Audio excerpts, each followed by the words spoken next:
Welcome to మెగానెన్ TV. పశ్చిమాసియాలో ఏ క్షణాన ఏం జరుగుతుందో అర్థం కాని భయానక వాతావరణం నెలకొంది. ఇరాను అమెరికాల మధ్య ఉద్రిక్తతలు పతాక స్థాయికి చేరుకున్న వేళ ప్రపంచాన్ని వణికించే ఒక సంచలన వార్త ఇప్పుడు బయటకు వచ్చింది.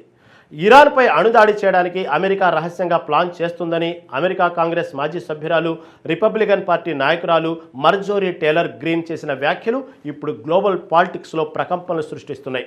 బయటకు మాత్రం ఇరాన్ అణ్వాయుధాలను నియంత్రించడమే తమ లక్ష్యమని చెబుతున్న అమెరికా లోపల మాత్రం భయంకరమైన దాడులకు సన్నద్ధమవుతుందని ఆమె వెల్లడించడం కలకలం రేపుతుంది.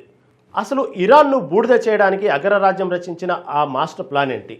హిరోషిమా, నాగసాకి లాంటి పరిస్థితి మళ్ళీ ఇరాన్కు రాబోతుందా? ఈ వార్తలపై ఇరాన్ ఎలా స్పందించిందో ఇప్పుడు చూద్దాం.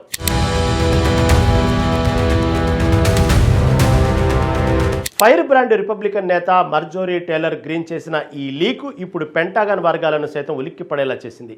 ఇరాన్పై త్వరలో భారీ అణుదాడులు చేయడానికి ట్రంప్ యంత్రాంగం పక్కా ప్రణాళికలు రచిస్తుందని ఆమె బాంబు పేల్చారు. ఇందుకోసం ప్రభుత్వ ఉన్నత స్థాయి అధికారులు, మిలిటరీ జనరల్స్ ఇప్పటికే పలు దఫాలుగా అత్యంత రహస్య వ్యూహాత్మక సమావేశాలు నిర్వహిస్తున్నారని ఆమె వెల్లడించారు.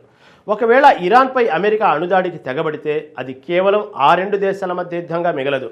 ప్రపంచం మొత్తం ఒక అతిపెద్ద సంఘర్షణలోకి, తీవ్రమైన ఆర్థిక మాంద్యంలోకి వెళ్లిపోయే ప్రమాదం ఉందని ఆమె తీవ్రంగా హెచ్చరించారు.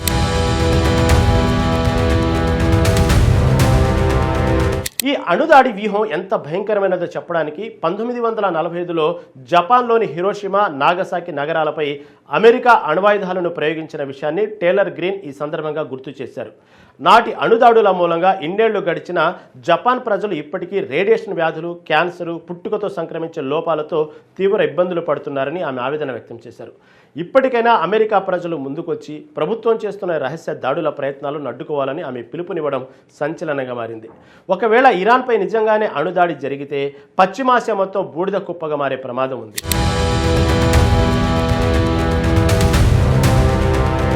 మరోవైపు ఈ అణుదాడి వార్తలపై ఇరాన్ సైతం అప్రమత్తమైంది.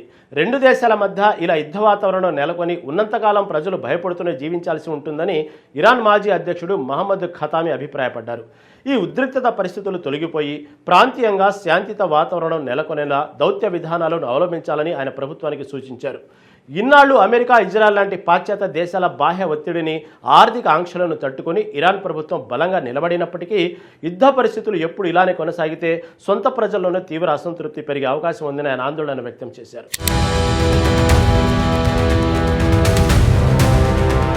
కానీ ఇరాన్ మిలిటరీ కమాండర్లు మాత్రం అమెరికా బెదిరింపులకు ఏమాత్రం భయపడటం లేదు.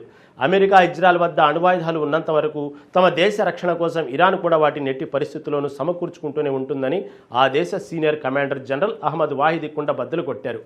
అమెరికా ఎన్ని దాడులకు పాల్పడినా తమ అణు కార్యక్రమాన్ని ఆపే ప్రసక్తే లేదని ఇరాన్ మిలిటరీ పరోక్షంగా తేల్చి చెప్పింది. వాళ్ళు బాంబు వేస్తామని బెదిరిస్తే మేం కూడా బాంబు తయారు చేస్తాం అన్నట్లుగా ఇరాన్ వ్యవహరిస్తుంది. ఇది ఇలాగే కొనసాగితే భవిష్యత్తులో గ్లోబల్ న్యూక్లియర్ వార్ తప్పదని నిపుణులు భయపడుతున్నారు. మొత్తంగా చూస్తే పశ్చిమాసియాల ఆధిపత్యం కోసం, ఇరాన్ను దెబ్బతీయడం కోసం అగ్రరాజ్యం అమెరికా ఏ స్థాయికైనా వెళ్లేందుకు సిద్ధపడుతుందని ఈ లీక్స్ ద్వారా స్పష్టంగా అర్థమవుతుంది.